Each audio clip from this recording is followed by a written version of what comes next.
இந்த நாள் இனிய நாளாகட்டும். நம்பிக்கையின் ஒளி.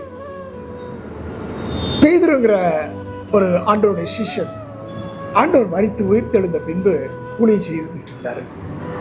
ஊழியம் செய்து அவரை என்ன பண்ணிட்டாங்க, அங்க இருந்த அரசாங்கம் சிறைச்சாலையில போட்டுட்டாங்க.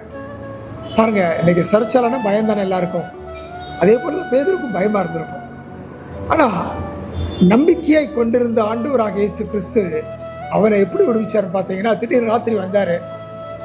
வந்து பேதுருவோட எழும்பி திரும்பி வா அப்படின்னு சொன்னாரு. அந்த சிறைச்சாலையை கடந்து அவன் பாட்டில் போயிட்டே இருக்கும்.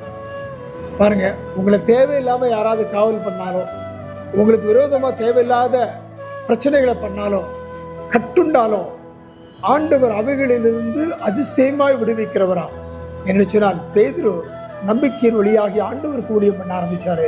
அவரே வந்து உதவி செய்தார். உங்களோட வாழ்க்கையிலும் இப்படிப்பட்டதான உதவிகளை ஆண்டவர் செய்வதற்கு காத்து கொண்டிருக்கிறார். உங்கள் கட்டுகளை குறித்து நீங்கள் கவலைப்பட வேண்டாம். சிறைச்சாலை அனுபவங்களை குறித்து நீங்கள் கவலைப்பட வேண்டாம். கர்த்தர் அவற்றிலிருந்து விடுதலை கொடுப்பார். God bless you. New Beginning Ministries.